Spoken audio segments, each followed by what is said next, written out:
Welcome to Geek News Now Live, WandaVision discussion, episode 4. Today, that's what we're talking about. We're talking all about episode 4 of WandaVision. We're talking about what we saw in this episode. We're talking about what might be coming after this episode. So if you're worried about spoilers, look out, because there's going to be tons of them. My name's Chris. I'm your host, and I have a wonderful panel here today. I'm going to let them introduce themselves, starting with our guest. So right below me is a special guest, not part of the GNN Geek News Now family, but he's had me on his show a couple times. We're glad to have him here today. I'm glad to be here, Chris, and thanks for having me. It's great to be along with everyone else as well. I'm Stephen Presley from Thunderpop TV, and I do a podcast, live stream myself with a YouTube channel. I make TikTok videos. So yeah, I'm putting content out there all the time, but always great to see you guys and come in here and do some stuff with you all as well. We love having you here. And you can find him just by searching Thunder Pop. He is out there all over the place. I've seen some of your TikTok videos just because I follow you on Facebook now, and you got me cracking up. So I don't have a TikTok normally. That's the only time I see him. But moving right through, Cam. How's it going, everybody? Cam of Cam and Focus here. New video just went live today looking at Scott Pilgrim and its alternate ending, talking about how that changes the story. So check it out if you haven't. Like, comment, subscribe, yada, yada, yada, all that jazz. Yeah, we got more stuff than just the live videos coming out. So if you're watching on Facebook, you're watching on Twitter, make sure you go over to our YouTube page and subscribe, because we have tons of other videos that come out that are not, available on Facebook and Twitter. So make sure you're not missing out. Moving right on, Devin. Hey, I'm Devin Stewart. I am a staff writer for Geek News Now, and very happy to be back. You had me on last week. It was a lot of fun, and I dressed up very special just for this occasion. Figured I'd cross the streams a bit, and we'll have a good time. Liking your ceremonial robes there, sir. Thank you. Much appreciated. Ed, Debbie. Hey, I'm Debbie. I'm with the Geek News Now social media team. Any of the content you see on Facebook, Twitter, and Instagram, me and my team, we're a part of that. So hope you enjoy it. Follow us if you can, like us, share, and subscribe, especially to the YouTube channels.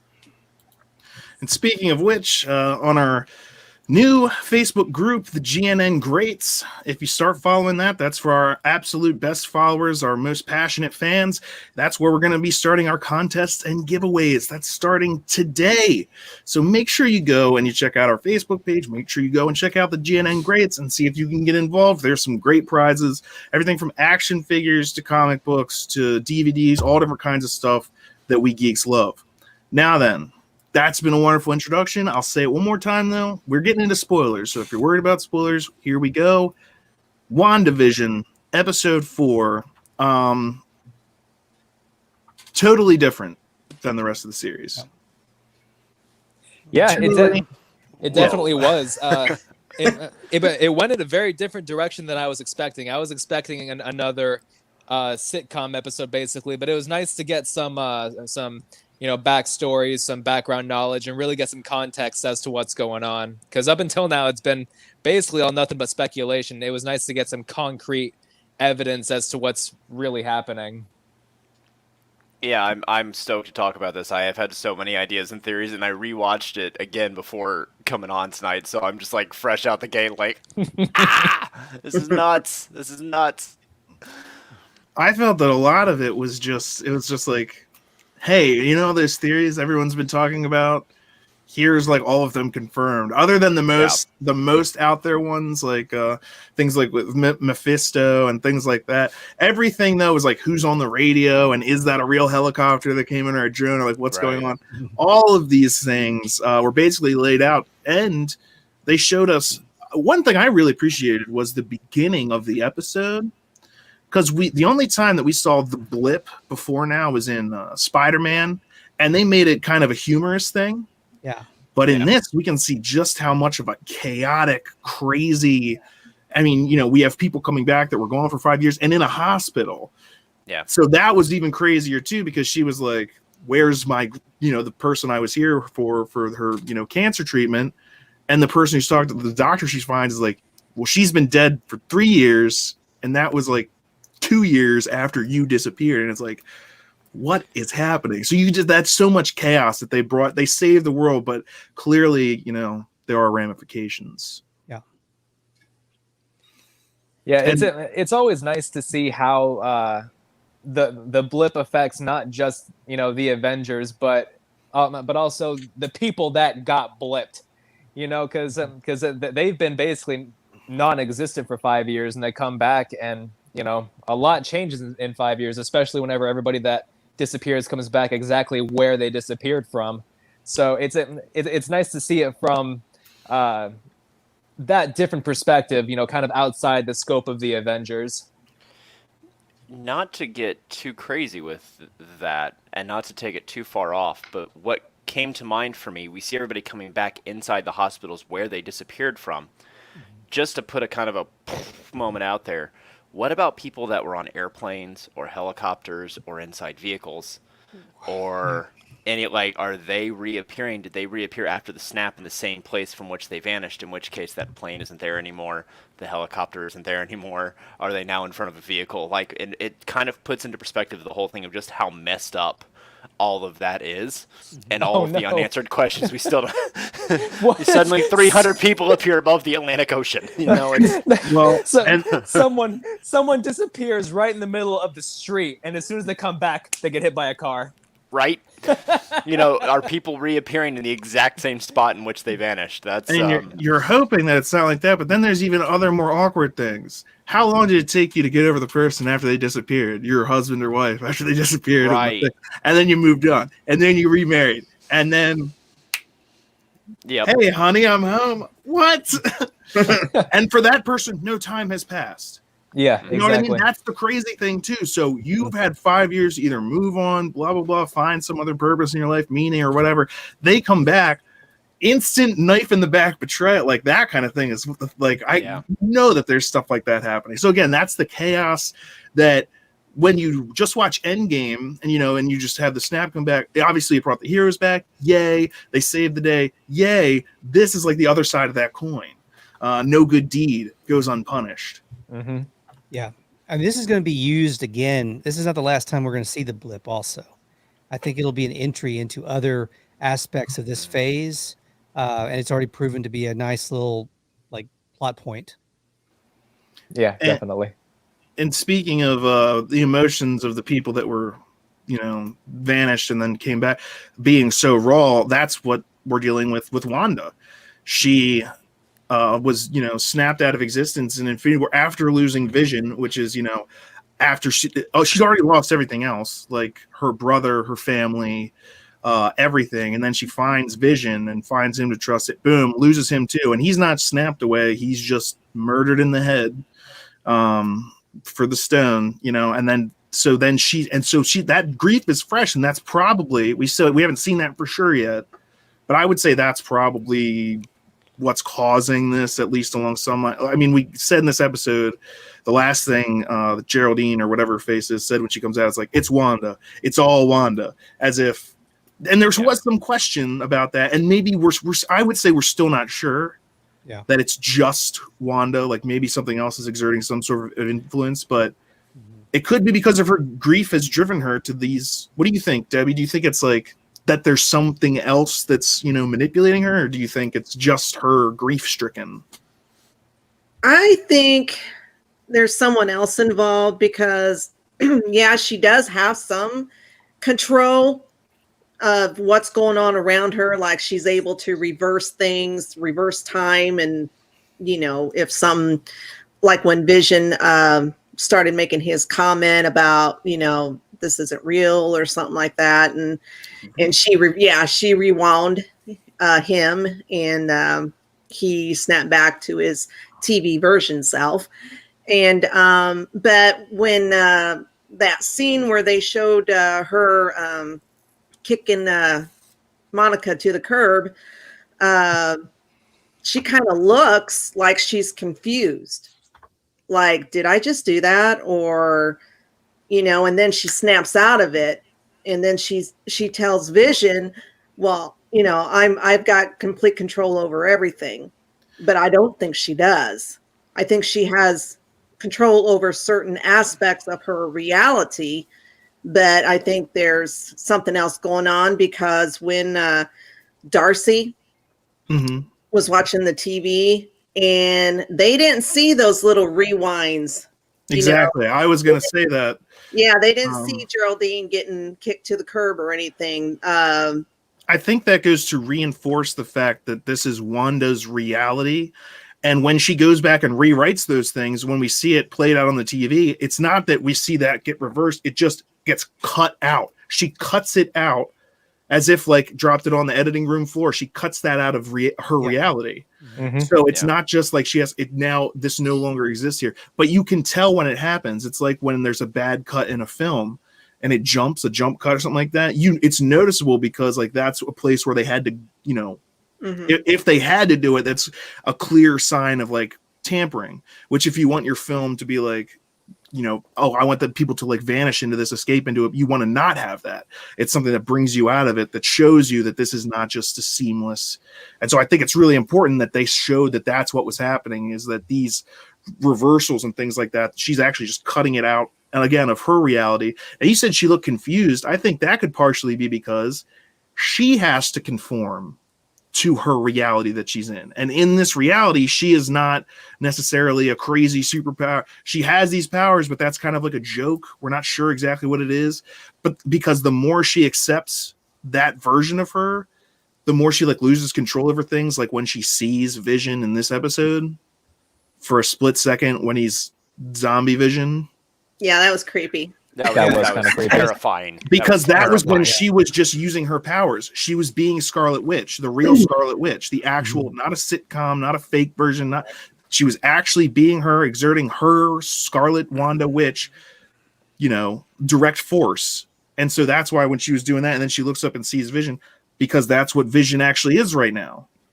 He's not actually alive. And I think that's even more telling. Like, she wasn't directly exerting control over him. So he ended up looking more like that. And so I think, again, that's another sign that it's becoming more stressful for her, especially as we see the agents sending more things in and all these different things. That's causing stress, like fractures, essentially, in this reality. Something you brought up last week caused me to look for it this week. You mentioned at different points we see the aspect ratio of the picture change. And it happened again. Yeah. It happened again. And I noticed when it happened specifically. So the whole time that we're in the real world, it's in like the 16:9 widescreen, full shot. But then during all the sequences that involved it being in the show, in the reality show, it goes to that, old school aspect ratio. But the moment she sees Monica's sword emblem, the screen begins, as she begins to put the pieces together and she's questioning her, the screen goes out to that 16:9 reality. And it doesn't go back until the scene after everything, after zombie vision, after all of that, where she picks up the baby and what we see in the show. So we see moments where her mind is coming back to reality, and they're showing that in the show very, very subtly. I didn't catch it till the second time I saw it, when it was happening. But that's when we see it. The other thing we got here for the first time was a timeline. We now know the timeline this is all taking place. Yeah. And what it made me think about is our dream state, when we dream, is very, very short window of the evening. It feels like it's all night long. But it's really a matter of minutes in your REM sleep compared to the rest of your sleep. What we've seen up to this point seems like days, weeks, months, maybe years are going by. In reality, to the real world, when they're getting these episodes, it's been a day. And we know that's accurate because they see the episode in the 50s from when Monica Rambeau is in there to where we see her expelled in a 1970s sitcom, and that's happened in the space of a day. So everything we've seen happened in the space of real world day. So it makes me wonder what has happened in Wanda's world before they started investigating it, because this was already going on, and how rapidly is all of this actually happening compared to real world? Are we looking at just a whole thing in the span of a few days? And as to how fast it's actually going down, I'm not sure, but this comment, somebody commented, could this be while she's in Snapland before the blip brings her back? I'm pretty sure it's been confirmed that this takes place after Endgame, after everyone's been snapped back. Yeah. This is after that. So it's definitely after that I think it was not too long after, as we can tell from the Geraldine, I forget what her name is, Monica Rambeau. Monica Rambeau, thank you. Yep. Geraldine. So just the fact that she's there. She got blipped back, and then they said in dialogue that was 3 weeks later that she returned to Sword, and then she takes that. So this is essentially 3 weeks after the blip is when this takes place. And now, as to how much is actually taking place within, that's harder to say again, because even in her own reality, like things are super sped up and crazy, let alone to how it's manifesting in the real world.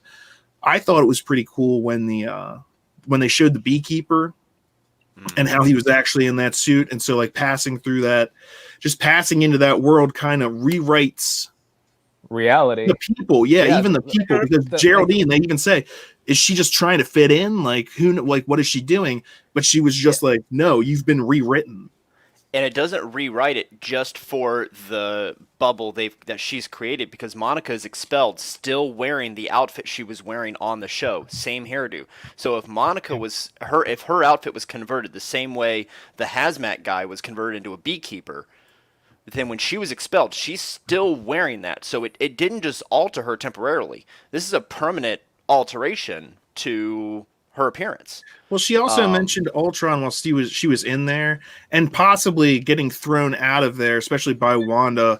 It's like it doesn't care about recorrecting you for the outside world, so it's like just get out of here. So I bet she would. I would be interested to see, is she able to go back in?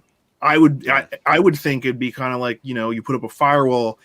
Maybe not even just against her. After this, we could see it be much harder for people actually to get in. What do you think about that? Do you think Wanda's going to like up her defenses now? I can see that happening. I think we're going to get, all hell's going to break loose before this is all over. We already know was a hell. Yeah, literally. Kevin Feige said this a few years ago, Scarlet Witch was the most powerful Avenger. Her capabilities. And I don't think some agents are going to be enough to hold her back when hell breaks loose. I think Doctor Strange is going to be the only formula or the only medicine for that ailment. Well, we also know that she's going to be in the Doctor Strange movie. So that's not even to say that he'll show up here. Maybe this will show us how she gets to be what she'll be in that movie, Sure. Yeah. What will lead to that. Maybe I've been saying like this could be something that leads to that multiverse thing. Now, there could be other things that are leading to multiverse of madness. It could just be something that Doctor Strange has to do. What do you do? But I'm thinking like multiple Big Bang radiation snaps from that gauntlet has led the multiverse to become unstable somehow, and he's going to have to. And Scarlet Witch having her powers coming directly from the Mind Stone, creating this type of thing. I'm guessing that we're going to also see things like the Loki miniseries, him messing around stuff. That's also going to be like, this is going to be the stuff that's like, I think too, unraveling. We got when Agent Wu was writing the questions on the whiteboard. One of them was why a hexagonal shape, and I think we have that answer now, because you think about a honeycomb, and now we have a beekeeper. It's conformity. This world is conforming to a single set of ideas, and it's structured in such a way so. Twice now we have a reference to bees, and bees work as a colony, bees work as a hive with a queen as their leader. Queen goes down, everything goes down. There's a lot of little parallels I think we can draw purely from putting those two little pieces together. So this all has to work, and I think Wanda is at the core of it, but I would not be surprised if we did have somebody messing with her on the back end, because I don't know if she's unstable, how is she able to maintain the force field? If she's unstable, something has to give somewhere. So is something more powerful than her created this dome, or what? Did she make a deal with the devil to relive, this idyllic life, which I think is the other reason we have sitcoms from the 50s, 60s, and 70s, because pretty much up until through the 90s at least, sitcoms were all about the family dynamic and the family element and the family happiness and the perfect idyllic family. Mm-hmm. And that's everything we've seen now is the perfect idyllic family of everybody happy in the perfect neighborhood. Mm-hmm. And she's living out that fantasy in her little world. I have a little theory. I'm thinking it might also have some kind of effect to the upcoming Spider-Man movie. Very well. It very well could. I Because wouldn't be you got surprised. They love to tie things together. yeah, well, you got the multiple Batmans and talks of the multiple Spideys. So I just kind of wonder if that's going to lead into that somehow too, as a prelude. A lot of people also, since we brought up the hexagon shape, have said that that could be a reference to AIM, which is Advanced Idea Mechanics. They are another background player we haven't seen yet, but they just introduced Sword. Yeah. MODOK, was one of the, I guess, bigger members that people would recognize. And they just put MODOK in that Avengers game, so they could be gearing up to introduce him on a larger scale in the MCU. It would be, I'd certainly be interested to see him involved. But, and again, if you look at these suits that they're wearing, I mean, you look at our beekeeper suit. I mean, that's kind of. Well, if they're thinking of bringing back AIM, do you think that we might see like the return of Aldrich Killian, maybe, or do you think that might lead into like the rumors of them bringing back Ben Kingsley as the Mandarin? Well, hopefully they're going to actually bring in a real Mandarin. That's, I assume, what the Shang-Chi movie is. I was furious with that Iron Man 3. Like, Yeah. I was like, oh, the 10 Rings, they're finally cashing in. They mentioned that the terrorist organization was called the 10 Rings in the first Iron Man movie. And I was like, ever since then, I was like, they're building up to the Mandarin. And then they pulled that fast one. And I was just like, let's not even get into Iron. Let's not even get into Iron Man 3. I was on a panel talking about Iron Man 3 about a month and a half ago, and I made sure my views were very clearly known for about 25 minutes on that. So let's not even go down that road. But no, I mean, the thing Marvel has always excelled at, and I think, and not to, I'm a fan of DC too in their own right, but where DC has failed is Marvel has, from day one, they've had a vision of where this is going to go. No pun intended to our topic. From as soon as Iron Man 1 succeeded, it was like, boom, now we're on this whole new path, and every after credit scene, every character, everything always tied in and flowed into something new. So there's got to be, I mean, it makes sense, and I still stand by, I think you're right. This Wanda is probably going to tear the universe a new one and open up the dimensions, and that's going to lead us into a perfect transition into Doctor Strange and the Multiverse of Madness. Because if there's any Avenger powerful enough other than Doctor Strange to do that, it's her. And Doctor Strange's whole thing is to prevent that from happening. So I think that's where this is going to go. I'll be really surprised if it doesn't. Yeah, do you think that the pre-show for Doctor Strange too? Do you think that it's kind of interesting that you say that? Do you think that what we know that Wanda is going to be a key character in Doctor Strange 2? Do you think that she and Doctor Strange might actually end up coming to conflict over something like this? Do you think that they might actually end up I hate saying it like this, but fighting each other? I think it was you, Debbie, that last week. Was it you that was talking about Wanda being the villain in this one, or the potential of her being the villain in this one? I think that was you that was talking about that. Yeah, I did. Yeah, she's her own worst enemy here. Yeah, and Wanda kind of. I almost wonder if this is all really in her mind. The references to S.H.I.E.L.D. could be part of her subconscious, or the references to Hydra, or could be references to her past programming and everything that we see in Age of Ultron kind of coming through too as her mind begins to break. Well, that's also another thing that raises the questions about, is this just her? And now that's what Monica said. She said, it's all Wanda. But she doesn't actually know that. No. You were just in a fake sitcom reality where the rules changed on a whim. Yes, Wanda is probably the force behind this, but to say that it's just her, I don't think you have all the facts yet. Yeah, I think whoever's in control of the whole kit and caboodle, I think that might be the villain for Doctor Strange too. I think that's all going to lead up to that. I've heard theories of it. Well, outside of Mephisto, an interesting theory was Dramu, which is weird because that was the villain in the first movie. But there's been talks that somehow Wanda got a hold of the Darkhold book. But I don't know how that's possible because season 4 of Agents of S.H.I.E.L.D., Ghost Rider got the book and supposedly put it in a safe place. So I think it's more likely that and I'm forgetting his name, but the black guy in Doctor Strange who helped train Doctor Strange, and then at the end was very pissed off at the way that he said there shouldn't be any sorcerers, and then he started basically one of the things, the last thing they show was him going around and killing other sorcerers. Mm-hmm. Was his name like Mordo or something?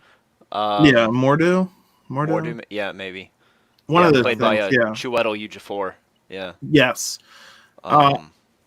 So he's got to play into it, I figure. So maybe either he comes up with the way, but he's causing trouble already. We know this. So if they don't bring him back, I feel like that would be.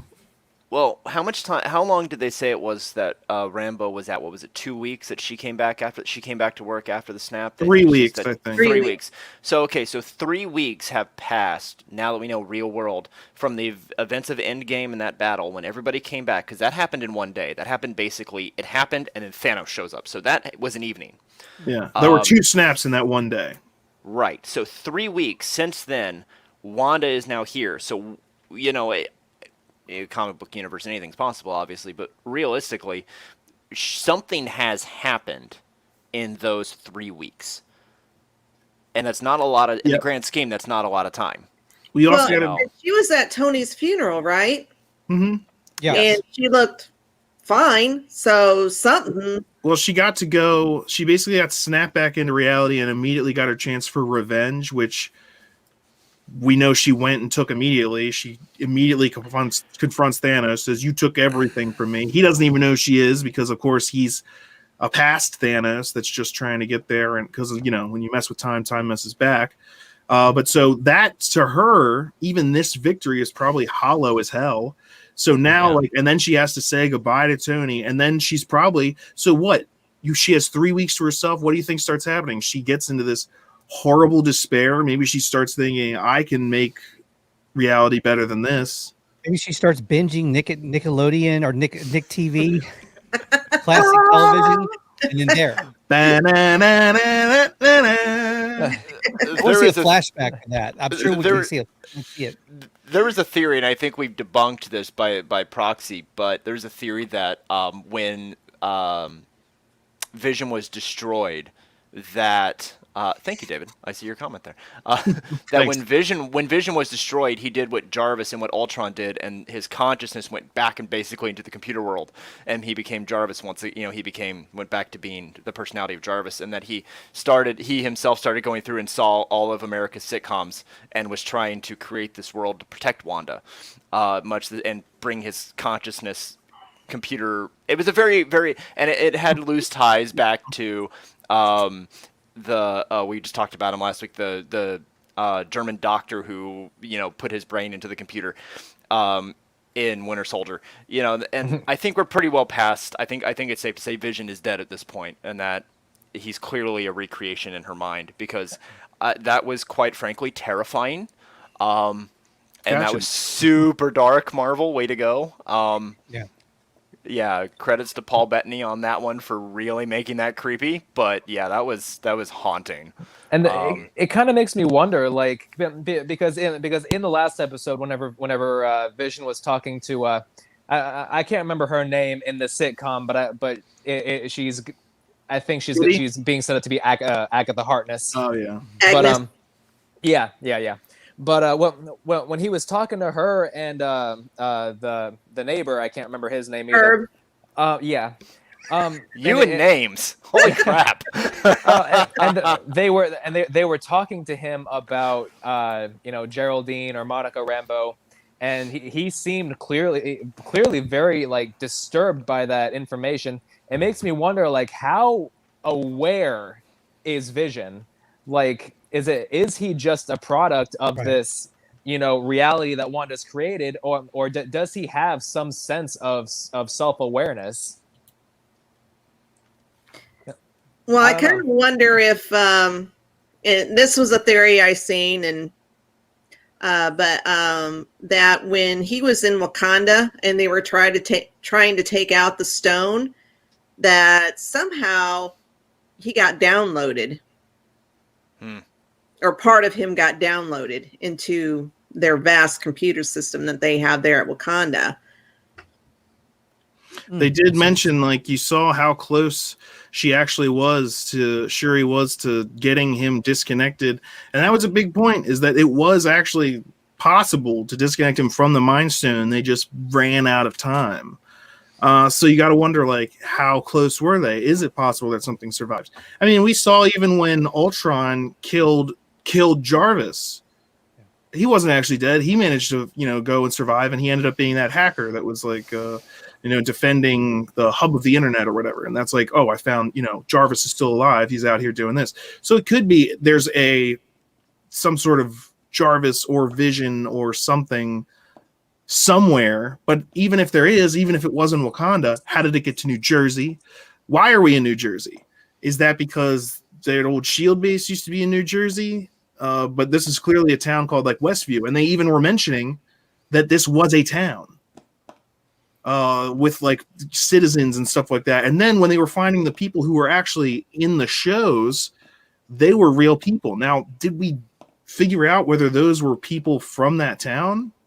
I think they are. Well, did they say that? When they showed the pictures, all of the driver's licenses were from New Jersey. So we know that there are at least inhabitants of New Jersey somewhere. Except for Agnes and Dottie.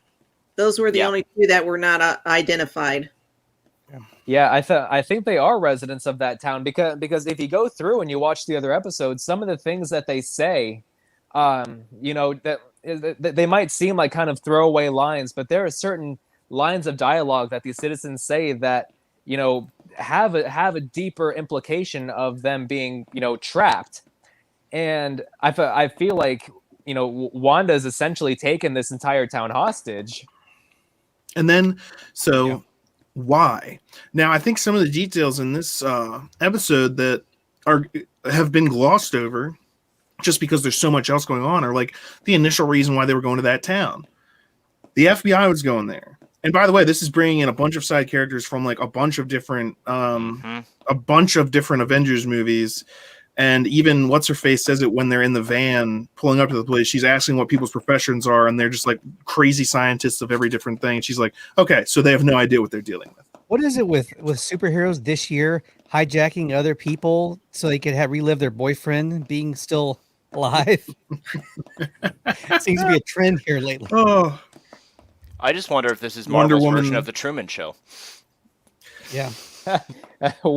Where's Jim Carrey? Except she's very much in control of it. That movie was him trying to escape it. Plot twist, Wanda. Jim Carrey's Mephisto. Deadpool shows up, takes off his mask. It's Jim Carrey. What a twist!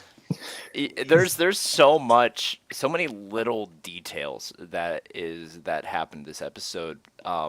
It's definitely one you got to keep going back to watch it, because Marvel's really good at throwing in the smallest things, a symbol here, a logo there, and just not drawing attention to it at all.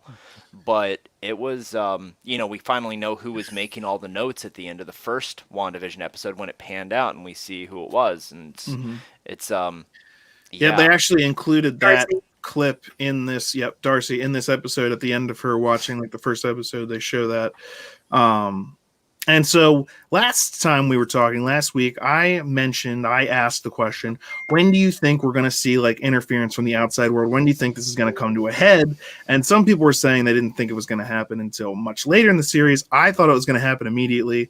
I didn't fully say this, but it was a lot because of that aspect ratio change, which I mentioned, but I didn't say.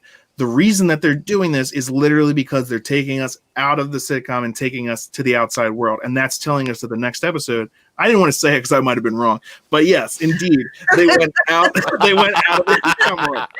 And then when I thought about it even a little bit more after I watched it, because at the end, again, they go back into the letterbox, it made total sense to me because how many episodes are there? 9. How many did we have?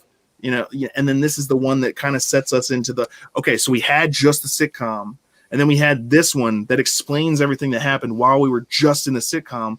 I think from now on, there's going to be a combination because, again, we know that they're out there. We know they're trying to get in. There's going to be more incursions, more intrusions, more. It's ramping up from here on out. All the mysteries that we were wondering about, essentially, of like, what is the beekeeper? What is this helicopter? We know what it is now. It's them trying to get in. They're not going to stop. So that's going to be the conflict going forward. I agree. I think Monica thinks it's all Wanda. She's going to come out being like, she's villainizing. Now, again, I'm not willing to say that Wanda isn't actually going to end up a villain because of emotional turmoil, whatever else. But that's certainly what Monica thinks. It looks like to me. She seems like, oh, it's Wanda's fault.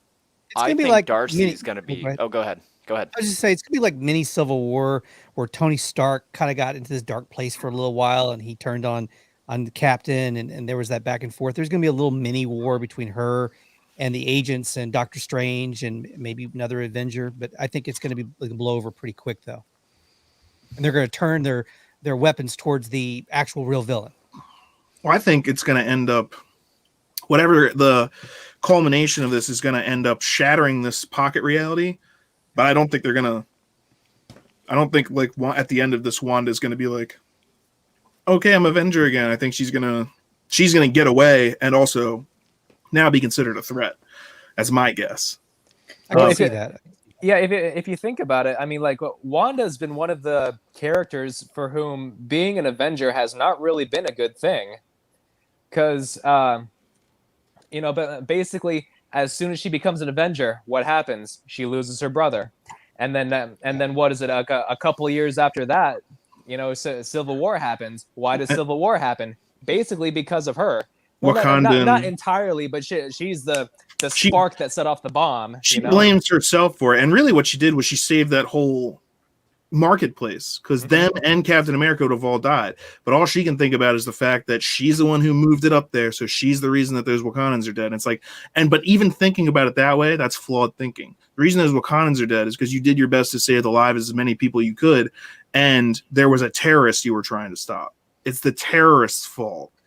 And if you're going to blame anyone for the terrorist, I mean, that goes on Cat's head because that was, Well, she also blames herself for the death of Vision because she left Vision alone in that tower in Wakanda with Shuri to go out to the battlefield, and then she even killed him herself. Like she had to go through that. She literally was willing. Yeah, she said she didn't even want to have to do that, but she said, "Fine, to keep Thanos from doing it, I will do it." She does it, and then Thanos is like, "Whoop-de-doop. All right, forget you." Snap, But the whole reason Vision was even on the battlefield was because of her. He went to go. So it's I don't know. There's I think it goes back even further than that. I think she just blames herself for everything, and maybe this is just that self-defense mechanism to protect herself. Very safe sitcom world. Yeah. Where everything's perfect. There's always a happy ending. Nobody dies in the 50s sitcoms. Yeah. I like how they even made a. Oh, go ahead. No, go ahead. I was just saying. I like it. It was a thing in the early TV sitcoms. It was too taboo to show a married couple sharing a bed together. So if you watch the old Brady Bunch, you watch a lot of the old TV shows from the 50s, 60s, and even into the 70s. The husband and wife always had separate beds in the same room, and they even kind of showed that. So a lot of work in her mind has gone into creating this world, and that's probably all she's familiar with.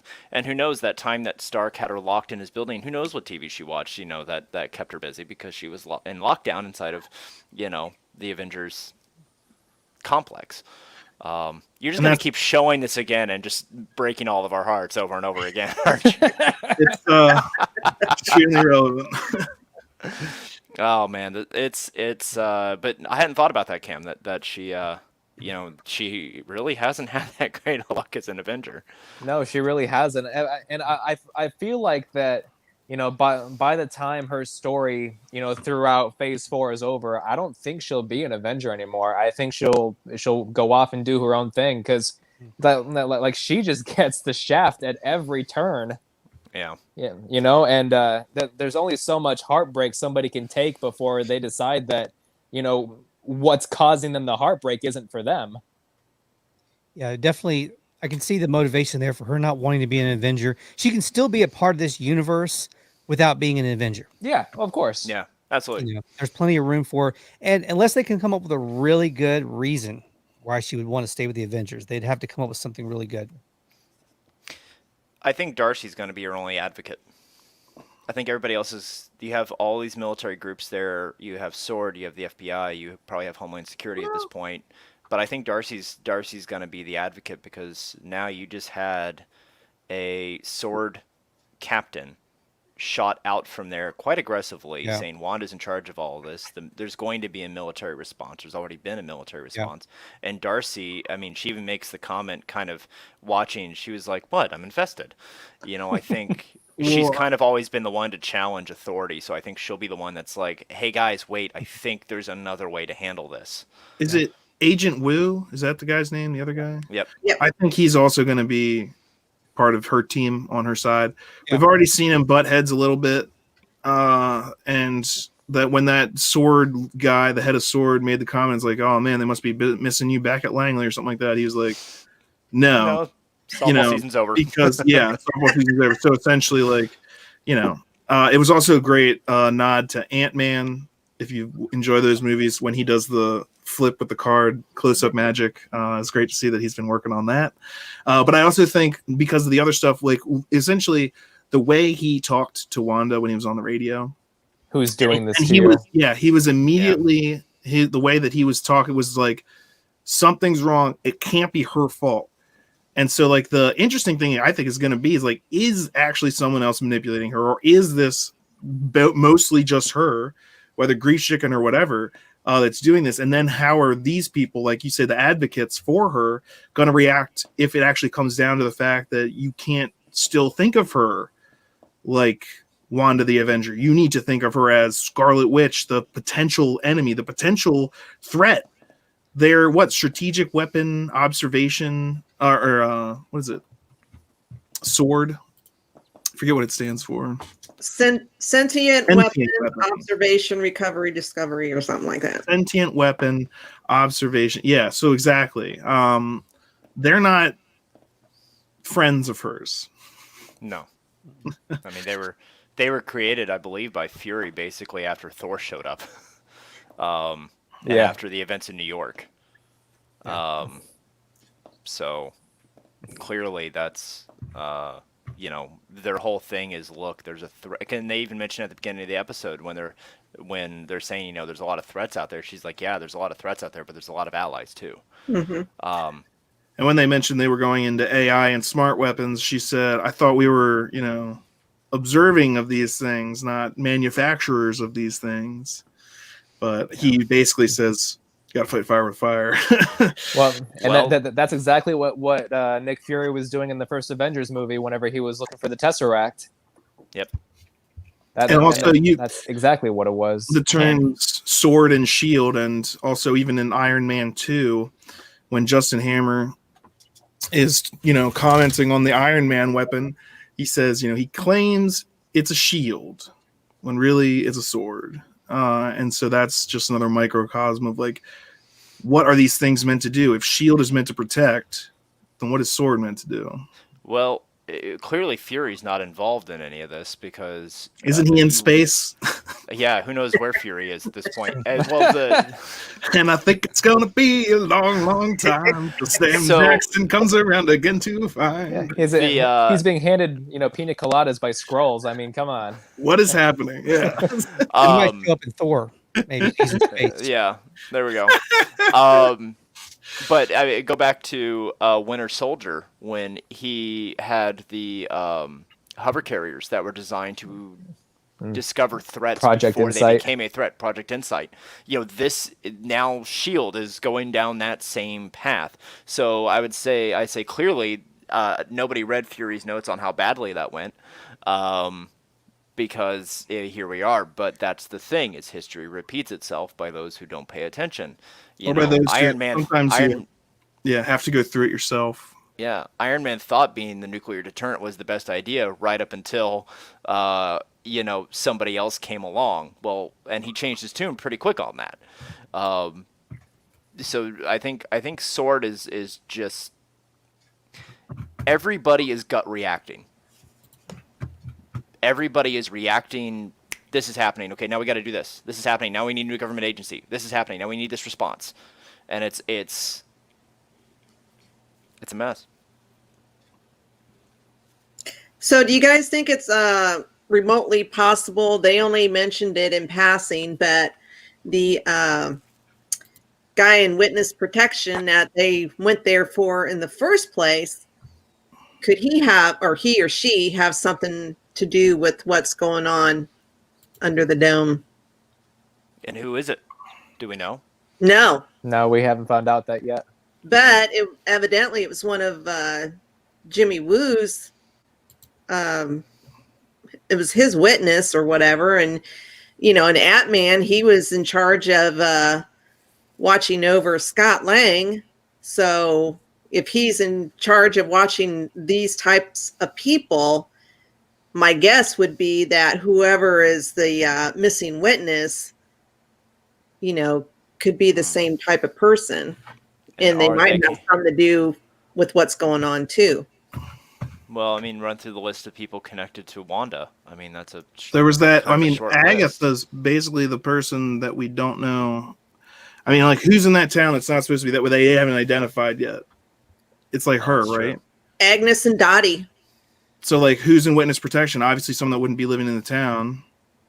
So, it's possible that those, that somehow, again, when we're talking about possible people possibly manipulating Wanda in some ways, I think Agatha, there's something going on there for sure. Yeah. Now, Well, whether isn't Agatha Harkness like a super powerful like witch or sorcerer in the comics? Yes. So yeah, she's one of the people that wasn't from that town. So I feel like she's definitely going to be a key player in this. I mean, maybe she's the one pulling the strings. I don't know, because I think in episode 1, she made a comment like, "Oh, you're here to help us," or something like that. And in the comics, Agnes and Scarlet Witch, well, she mentors Scarlet Witch, yeah, but they tend to butt heads a lot. I was going to say that I thought that was possibly like, this is a way that she's manipulating her. And by the end, since she's been befriending her throughout this sitcom experience, when it comes to the real reality trying to conflict with Wanda's, when there are going to be people reaching out to Wanda and saying, "We're your friends, let us help you," she's going to be over there going, "Why would you listen to that?" Like saying essentially all these things like, that devil on your shoulder, no, you can just make it the way you want. You don't have to listen to them. You've got power. They don't have power. Like all the things that you say to a person, especially when they're mourning and in grief. And when these people, essentially what it's going to come down to is anyone invading this reality is trying to take away her vision. They're trying to take away her twins. So you're going to have to be fighting against that. And I'm pretty sure she's going to fight hard as hell. There's going to be lots of agents tossed around before this is over. Oh God, I hope so. That would be awesome. It's going to get nuts, definitely. Yeah. I mean, this was like the interlude. We had, again, established sitcoms. Something's a little wonky. Now we're full on conflict. The rest of these episodes are going to be increasing in craziness, in the conflict, in, again, agents going in. Unless, I got to imagine there's going to be some sort of new defense, though. Did you see the new trailer, though? I haven't watched the new trailer yet. Is there anything good in that? It shows Vision breaking through the shield, and then he's down on his I think I did see that. And then he turns back into Dead Vision. Zombie Vision. Yeah. Well, essentially, no Mind Stone Vision. So just a hunk of really expensive vibranium. Vibranium weed. Yeah. Oh, this android. So that would mean that if that's happening in the next episode, then I guess the Halloween, because I think That's the only thing really we haven't seen yet. I know in the other trailers there was some glitchiness happening in the Halloween episode. And that is also the time when he's flying around and talks to Agatha. That was in like the first trailer. Yep. When she's like, "Are you dead?" And he goes, "Why? Why would you ask that?" Or like she goes, "Am I dead?" And he goes, "Why would you ask that?" And she goes, "Because you are." And he's like, "What?" So I'm interested to see what happens. Just because, how much of his own thoughts does he retain? Like, what is he? If he's purely a construct of Wanda's, he would never say anything that goes against what she believes, but he does sometimes. And maybe that's because she just made a really accurate version of him. But it seems like he has some of his own agency. Well, so to call back to Infinity War, when Wanda and Vision are in hiding, she's able to connect with the Mind Stone, and she just says, "I just feel you." So her psychic powers and her kinetic powers that she has, clearly, I mean, we don't know what kind of connection mentally was formed by them when they were on the run. I think, what if she's some kind of backup, if you will, a hard drive backup of some sorts? If she has, downloaded his memories or his thoughts, she can feel him there. She doesn't say she feels the Mind Stone, she feels him. That would make sense. Her powers came from his stone. Mm-hmm. So there's, so she could be, there could be a deeper connection that's there. I would definitely agree. Wanda Maximoff, the perfect 16 gigabit hard drive. It's kind of insulting Vision's intelligence if you think it could be. Only 16 gig. That's it. Well, we are talking about the 50s. That would be a lot. Well, yeah, right. I was born yesterday. That's something I was kind of wondering is the deal with Scarlet Witch's twins. Like, I know that this is an altered reality that she's living in, but in the span of a day, like, she's just arbitrarily able to create life. That's kind of insane. Unless they're as much a figment as Vision's appearance, right? But again, in the comics, she was an Omega level mutant. She's ranked higher than Phoenix was, and I know we don't have the same canon going here, but I mean, her powers were never in question.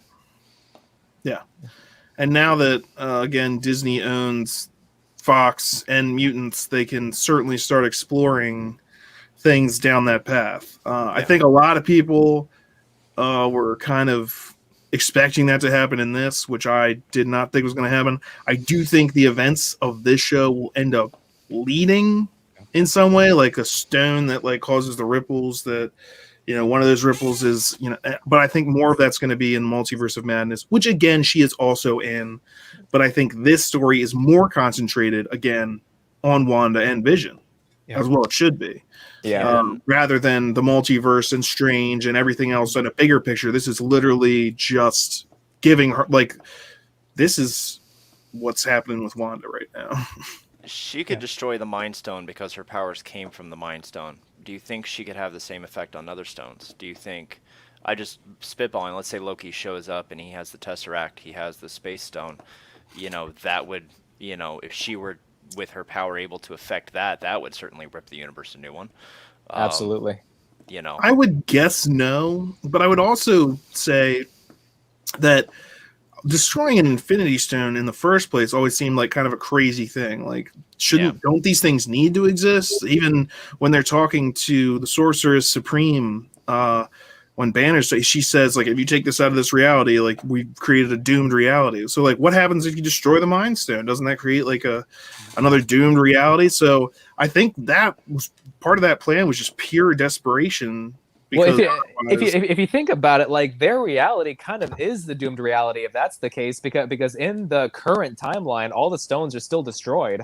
Well, no, they've been replaced to their. Captain America took them back to where they needed to go. Well, yeah, but at the beginning of Endgame, Thanos had still destroyed the stones in that particular timeline. But they got them back and then returned them. So actually, that would mean we just don't have to worry about that anymore. Again, I would more be worried about like one of the stones being destroyed and that creating some sort of imbalance than like all of them being destroyed. Again, do there need to be concentrated ingots of power like that? Probably not. Let's just let whatever happened to the universe operating by its own laws. Well, it's the old saying, power corrupts, absolute power corrupts absolutely. So. I think you're asking for trouble. Just Yeah. leave those things lying around. One infinity stone to rule them all. Oh man. Yeah, There's got to be some jewelry or some sort of, maybe a circlet like I put on my head. We had a gauntlet. What else do you want? More do you want? They're searching for the magical, sixth infinity stone, and it's just Deadpool. A fantastical boot. Yeah, It's just one boot. No, it's not a pair of boots. It's just one boot. It's one of Deadpool's guns. He just won't give it up. No, I really hope that this does lead into mutants, but I swear to God, if frickin' Sansa Stark Dark Phoenix comes out of nowhere, I'm just gonna clock out. Yeah, That's gonna be it for me. I think we talked about this a little bit last week. Thank you. Thank you very much.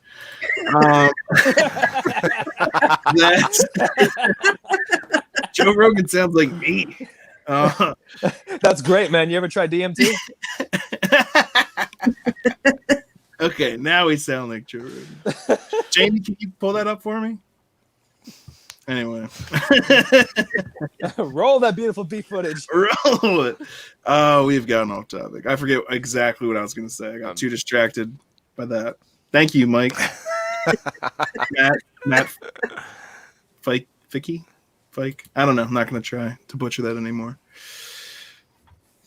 Joe Rogan's a very popular podcast. I'm taking that as a compliment. He has great audio on his show. So that's a compliment. His audio is like nobody else. Does anyone remember what we were talking about in WandaVision right before that? Last I remember is one stone to rule them all. Dang. We went from stones to just being stone. And that'll happen. It's Old Testament. I think so the next episode we're back to the sitcom again, like I said before, the changing of the aspect ratio. At the end of this episode, it went back to that sitcom. They looked right in the camera, they were smiling. So I think we're going to start off back in that world, and again we're going to be seeing it more from their perspective. This episode was all from like the outside perspective. I think we're going back to the internal perspective from now on. So we're probably going to see some more stuff popping up and not know what it is again, per se. What was it on the outside that turned into this? The drone turned into a little fake helicopter, but it was in color when nothing else was. So I think that's going to, now that even the show is in color, there are going to be other sorts of glitches. Just like when that dude was sawing through the wall. That's one of the glitches, and it's like we're going to see a lot more of that type of stuff, and it's going to be harder and harder for them to ignore. Yeah, it's going to be ramped up on both sides. the efforts to get in and the efforts to keep them out. Well, and at first I thought that image of them sawing through the wall was her walls breaking down. I realized it's actually breaking the fourth wall, which in theater is when you break the connection between the actors and the audience. Mm-hmm. So now it's no longer a show with a script. They've suddenly gone off script and they're trying to get a message to Vision. So it's at first I was like, oh, they're just, her walls are breaking down, because no, they were breaking the fourth wall, and they were breaking that connection between the audience and reality. And it's interesting that you bring that up, because who else is there right during that conversation? It's not just Herb, I think is his name, trying to talk to Agatha or whatever. Out of nowhere. She's there, and she's kind of not letting him talk. She's like, no, don't say that. So she's invested in keeping those walls up for some reason. Again, that's why I'm thinking she has more to do with this. And she's very aware of what's going on. Like, she's not perturbed by Wanda doing things. She's always laughing stuff off, which, again, sitcom-y, yes, but she knows more than other people. Even though it is a sitcom trope to have that, like, the best friend, I still think there's a lot more going on with her. And, of course, since we know her from the comics, she's got to have some big hand to play. I'm just interested to see is she actually, like, exerting some sort of control over Wanda, or is she just just trying to manipulate her the old-fashioned way. You know what I mean? Is she like mind controlling her or just being manipulative? I wouldn't say she's mind controlling her, but I Like think there's mind control, like literally like someone's a puppet, and then there's like being Palpatine, where you're just a puppet master and you make people do what you want because you're well, if you remember in the first couple of episodes, she kind of goes out of her way to kind of put herself near Wanda. You know, just it's like in every single sitcom where someone just like arbitrarily just walks into your house. You know, that's her. Yeah.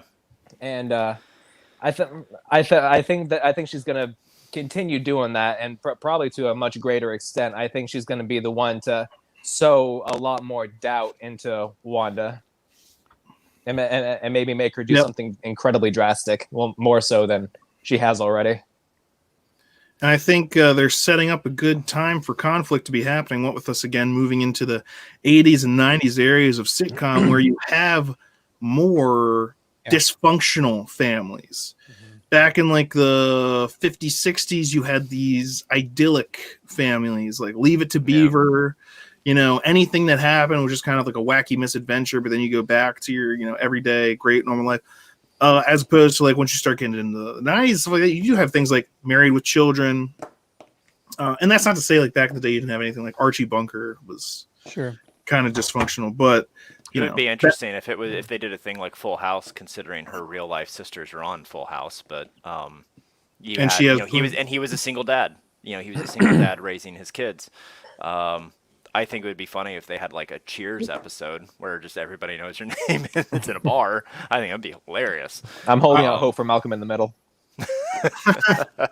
I'm expecting Roseanne. Like, it looked like Roseanne. Roseanne, yeah. And it looked like Modern Family, I think it was. And that might be the last one that they end up doing, because obviously Modern Family that came out in like the 2000s.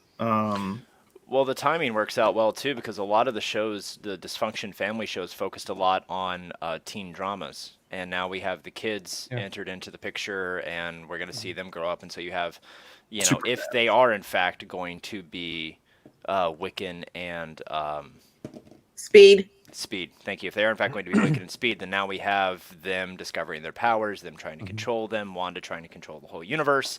And I almost wonder if Agatha isn't trying to protect Wanda in some way. Or the witch, Agatha, right? I just spacing names. Debbie, you know names. Agnes or Agatha? Agnes. It's Agnes, yeah. Agnes, Agatha, all kind of witchy names. Anyway, sorry to any Agneses or Agatha that are watching this show. Agatha, or Agnes, whatever, the witch, she could be trying to protect Wanda's reality. You know, trying to protect her mind, because they were trying to warn Vision without outright telling him, but it was all about trying to get her out of there, preserving the image, preserving this world. Mm-hmm. And so I guess that just makes the question, is she doing that for Wanda's benefit, or is she doing that for ulterior motives, or what's going on? Well, if it turns out that Mephisto is a part of this, I believe in the comics that the children were shards of him, and that's why he's after the children, and maybe Agatha, whatever, is trying to protect or help Wanda protect the kids. Yeah. And then the question is, when did you agree to have demon babies or demon shard? Like, how did his shards get into your reality? TMI. I'm just curious. When did she? I gotta figure that at some point she said. I'm gonna go with like the Zeus method, where I'm essentially asking: is there going to be like a flashback to where she actually has a conversation with him and they come to an agreement? And he says something like, you can have the perfect life that you always wanted. All you have to do is want it hard enough, or something like that. And she agrees. And then that's like, oh, you just made a deal with the devil. Or is it, again, I don't know if it's self-motivated, or I'm very interested to find out exactly like what's going on. We still don't know. We've got a lot of answers this episode, but no for sure, like, overall what's happening. I don't know. We don't know. It just occurred to me, Agnes is never seen, or whatever her name is, she's never seen by Sword on the outside. None of the episodes feature her. None of the callbacks feature her. She isn't there. Not that we see, they see. Yeah, I understand. And the whole exchange with Vision and Herb does not appear to their reality. So if she is, in fact, the witness protection or missing person, that would make sense, especially if she were in control, because they don't know she's there. Mm-hmm. Well, the same goes with Dottie. I mean, they haven't seen Dottie either.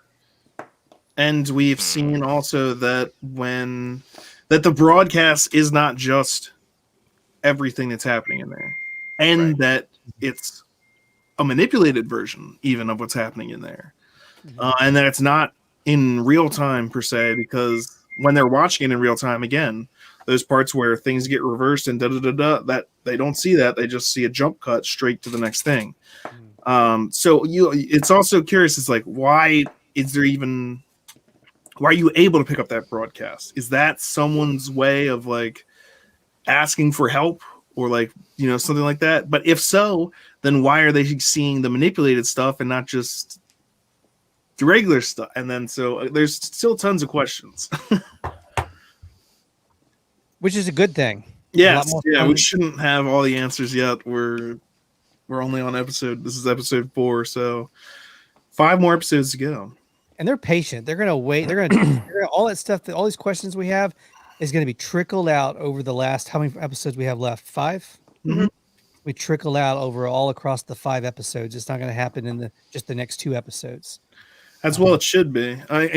We've all seen we talked about it a little bit last week, but the complaints, it's like, oh, this, the show's too slow and this, that, and the other thing. And it's because, what we were talking is they're used to a different format. They're used to a movie, being able to go watch a movie. You sit down, the whole story's told, and maybe next to another movie, but you did get the full scope of that story in one sitting. And clearly this is not that. This is a mini series. It's a different beast. You need to understand and comprehend the entire thing. You actually need to watch the whole thing. And that's tough, because Americans in general have always been instant gratification. You throw in streaming services and binging and stuff like that, when, some places will release all the episodes at once. People like to binge stuff. And so when they get something like this, where they actually have to be patient, you see people, shaking their tiny fists and stamping their little feet on the ground saying it's boring. And you don't hear anything after this episode. I didn't hear any of that.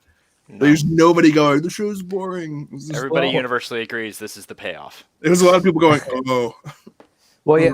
That's something that I really appreciate about this show is the pacing, because for every question that each episode might answer, it leaves you with a whole bunch more.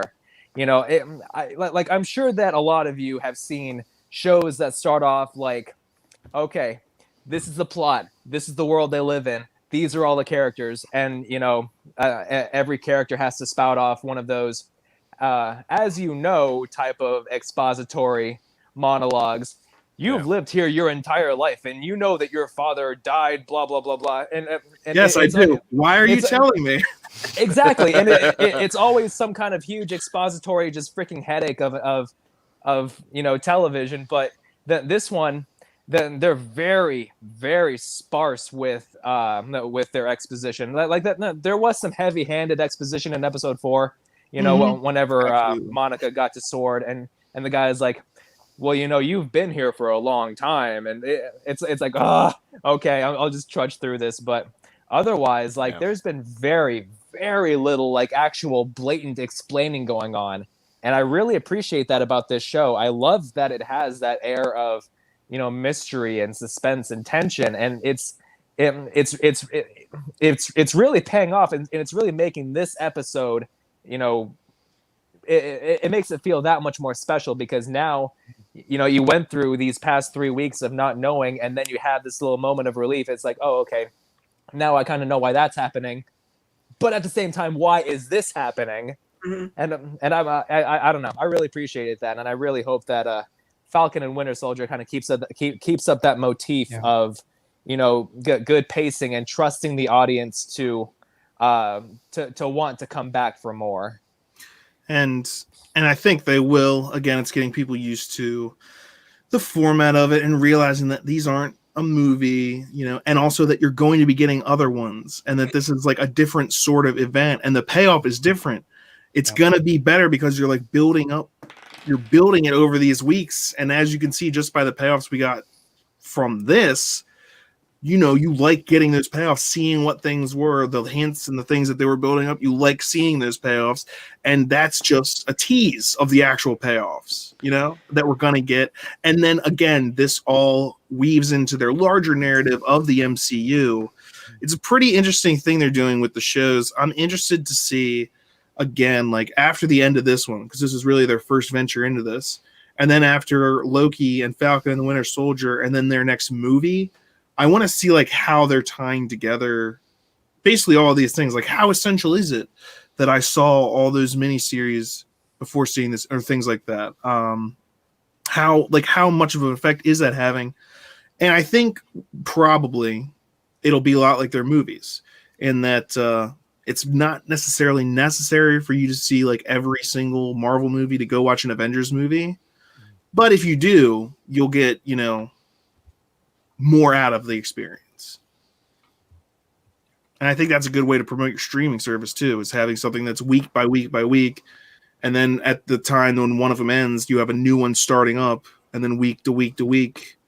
And then maybe like a month off or whatever. And then, we got a movie coming out, and people are like, I got to go see that so that I can get into the next, the tying everything in together. I mean, Marvel's been good at that. I think they're just ramping it up even more. And they also just announced a Wakanda series. Yeah. And I don't even know what to expect from that. What are you I assume that's gonna either be the result of whatever happens in the next Black Panther movie. Probably leading up to it, I would assume. Or I don't. Well, I don't know, because I don't know when the series comes out. Yeah. I just seen the announcement, and it's from the guy who's going to be doing the series is the guy who directed Black Panther. So yeah, it's part of a deal with Ryan Coogler, like a package deal for series, multiple series. He's pretty talented director. So if he's signing on for it, I imagine they're going to try and really make something spectacular out of that. This isn't going to just be a throwaway series. Yeah, the movie itself set the bar high. Yeah, they made a 5-year deal. So the good thing about the Wakanda was there were a lot of good characters there. I mean, you lose one really good character, unfortunately, for his unfortunate death. But there's a lot of good characters there that they can use in different ways. And I hate to say it, but his death was a shock to us. But they knew about his cancer. You read reports; they filmed him. Yeah. They filmed his fight scenes, and kudos to him for being in the shape he was in with stage 4 cancer. But this is probably something that they had if they were smart, they had a contingency for. And it sounds really cold, but that's show business. This was a secret to everyone except the people involved. So I think they know what they're going to do, and I think they're going to do it right. And I think I think they would be smart to probably pay homage to him. But I mean, there's always been a Black Panther. There will always be a Black Panther because the Black Panther's always named. And maybe it's a prequel, maybe it's a sequel, maybe it focuses on Shuri. Who knows? And her and the outreach program that we see at the end of the Black Panther movie, trying to bring Wakanda to the world. I think it also depends on when, again, it's going to be taking place, right? And what's going to become of the Marvel Cinematic Universe as we know it. Again, I think Multiverse of Madness is going to cement, or at least that's going to be the thing that like puts a lot of these changes into effect. Things that are being teased, have been for years. Things like mutants, things like She-Hulk. Like, how is that ever going to work? All these different things. The multiverse. I think they're going to actually it's not going to be like either that like the whole multiverse is going to just become one. I think we're going to have movies taking place in different Marvel universes. And coming up, I was just talking about how interconnected things are. I think they're also going to break away from that so that they can do things like standalone, different style films, just like you have like with the DC on different Earths. You know, you have different things, and you have Flashpoint. It's going to be just like that. You know, like the new Batman movie with Robert Pattinson. They've already said that doesn't take place in the same universe as Zack Snyder's Justice League. So that's like on an alternate Earth. I think they're going to start doing that kind of stuff with Marvel. They're just setting it up better than DC did. Because I still have one WandaVision question that nobody in the series has addressed. Where is her accent, and why in her idyllic world is it gone? I think she had it slightly in the first couple episodes, and they talk about it when she's like, "I'm European." It's definitely faded, but I think it was fading already even in Civil War, because she was just around taking lessons from Black Widow on how to blend in and stuff like that, and she probably didn't want to sound Sokovian. What with the whole threatening to obliterate the Earth because of stuff. Yeah. Not that the common person probably knows exactly how involved she was in that, but still. I mean, realistically, it's probably easier for Elizabeth Olsen. You know, she doesn't have to think about doing an accent. Oh, sure, yeah. I just wondered if, just because it hasn't been as prominent as we've seen it in the past, if that's either her deliberately masking it, or if this is just in her idyllic world, she's no different than anybody else. She is blending in her idyllic, because that's the whole thing she's trying to do in every episode is just blend in. She's a part of that club with the women at the swim club, and she's trying to get involved in the community. So is it just her blending into this surroundings? I don't know. So many questions, not enough answers. Okay, so interesting to see if here we go. Gets her powers in this series at all. Yeah. So, also continued, the Sokovian accent took a lot of time. It hasn't gone anywhere. There have been reasons for everything. It lightened up when she started living in the States, and in WandaVision, she is playing the role of being in an American sitcom, so it's not gone.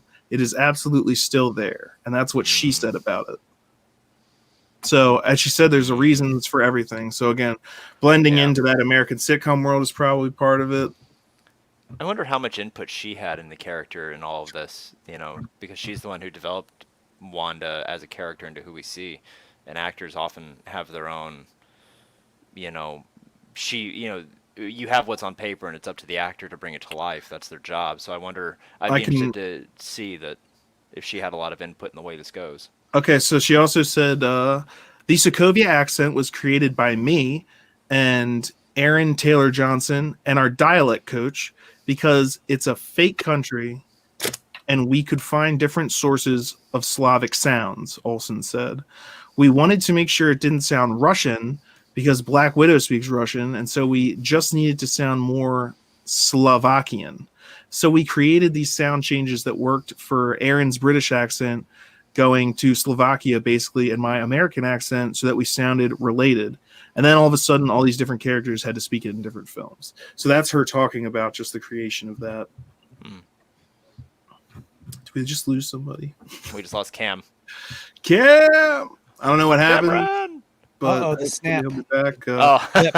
If not, I think we're about to wrap it up pretty soon here anyway, unless anyone has any final points, really, that they want to make about this episode. Just one thing for me that really stood out was we were talking about earlier about Wu, and now I forgot her name. Is it Darcy?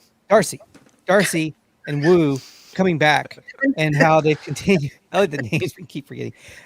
How they've continue to do such a good job in the MCU of recognizing when they have these really good characters and finding the best ways to utilize them and pair them with other people to get the most out of them in terms of chemistry. They have a way of recognizing that, and they continue to do that in this episode with Wu and Amy.